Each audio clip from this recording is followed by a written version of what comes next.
This is my International Harvester Cub Cadet. I think it's late 60s, possibly early 70s. It's about time I had a fuel gauge fitted.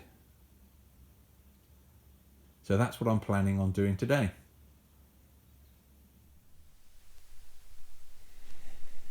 I did recently put an hour meter on here, and I think here would be a good place for the fuel gauge.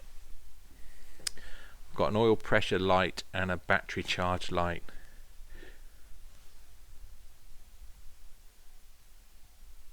This is a Ruggerini 15 horsepower twin cylinder diesel engine. I've looked at various different kits, most of them from China, most of them via eBay, and they tend to, most of them are this kind where you've got an arm and a float.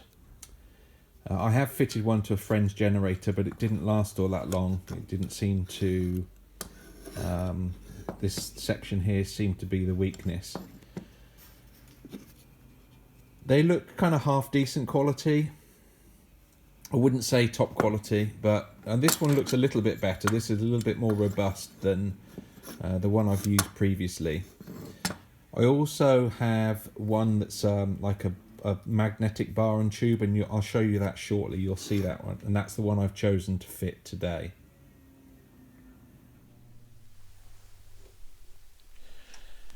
This is the fuel sender that I settled on.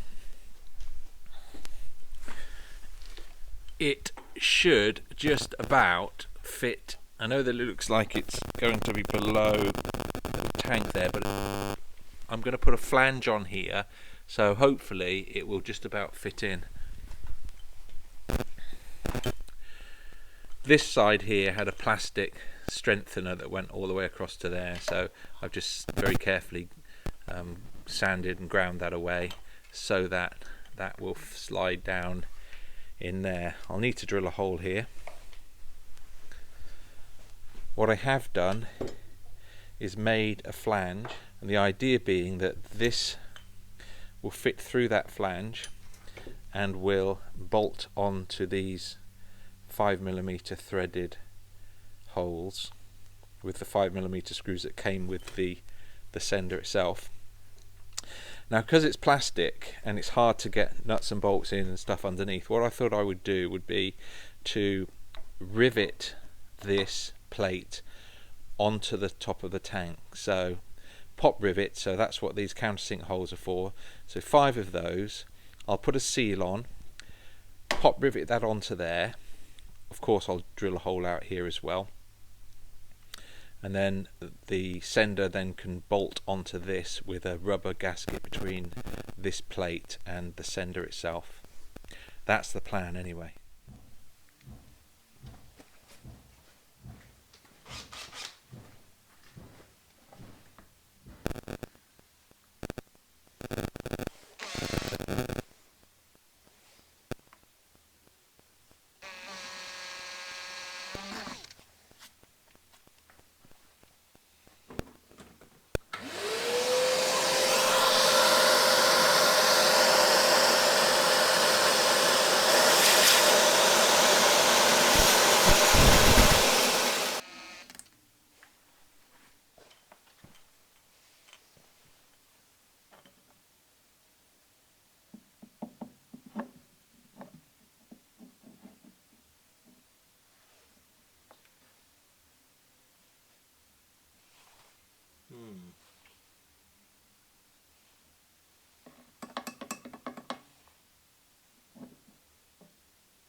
Hylamar on there.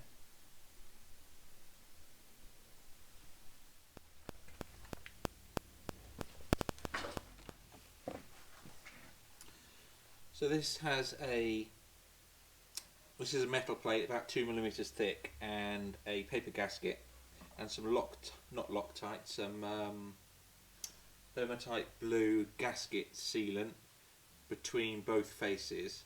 And I'm going to put these little washers in, hopefully, see if I can.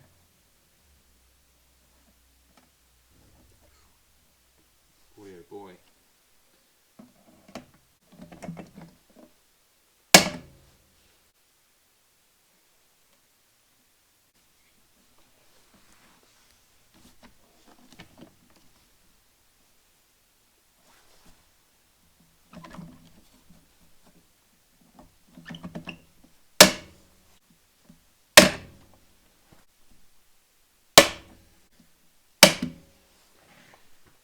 Now those holes there are tapped out 5mm, and also the plastic has been drilled so that the screws will actually go into the tank as far as they need to. They're drilled slightly less than 5mm, so it should actually seal up as well, or help seal. Oh, something went in there. I'm just going to clean the tops off these a bit, just to make sure that the next sealing face is good.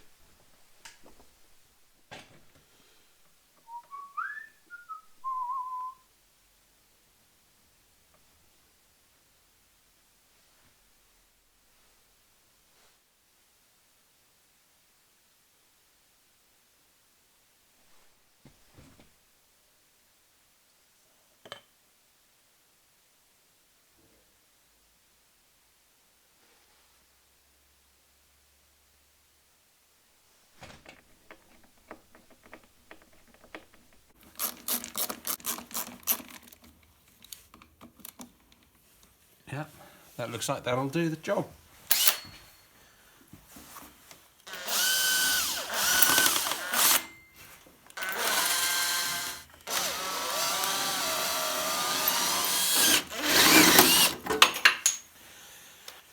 Hoo-yah! Just try and leave that sticker intact.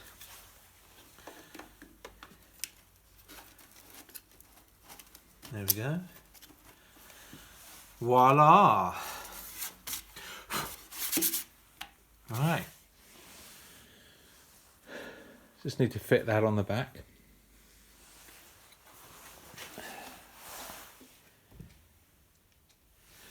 So from the sender, there's two cables, one cable but two wires. One goes to ground, the other one goes back to one of the terminals on the gauge. And then also at the gauge you have comes live with the ignition. And then you have, when you turn the lights on, you get a backlight come on, and then you've got the ground. So there's 4 cables. It's very straightforward to do. There we go. So pretty happy with that. Got a working fuel gauge, and we've got about half a tank. I'm going to do a little test here. I'm going to start off with, I've emptied the fuel out of the tank down until the gauge showed empty, and then I use this little piece of plastic just to see how much fuel is actually in there. So right now it's showing, I don't know if about an inch, that's around about an inch of fuel in the bottom, and the gauge shows empty. So I'll start pumping some back in now, and we'll see, and stop it when it gets to quarter, and then do the same at half, do the same at 3/4, and see what levels they are in the tank, see how accurate it is.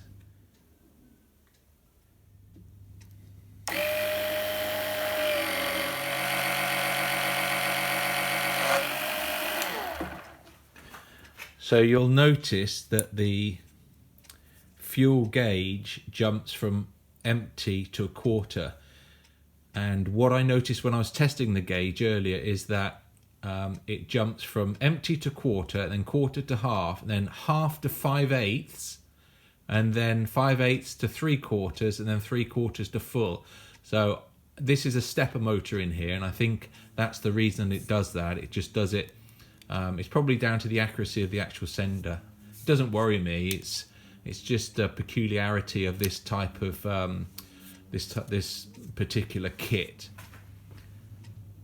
So at quarter a tank, that's showing approximately, I would say, 1.5 inches, which is about right in terms of the depth of the tank. That is about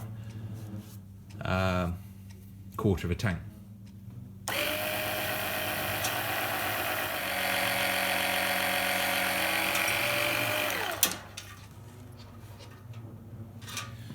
So you just saw that jump up from 1/4 to 1/2. Let's measure what's in the tank now. That's showing about 2 inches on my dipstick here, which is a little bit less than half. Let's put some more fuel in.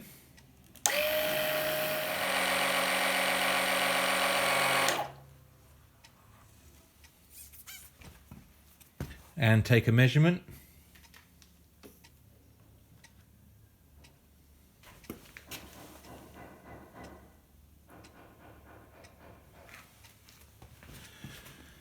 Now that is about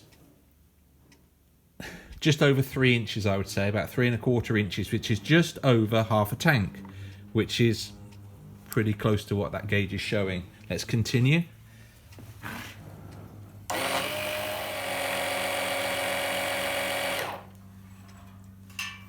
Okay, now it's stopped at 3/4. Let's have a look what's in the tank.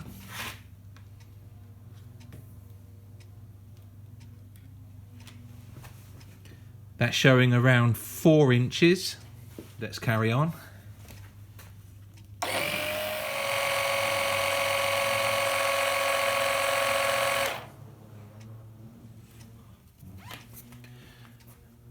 Now it's just showing full.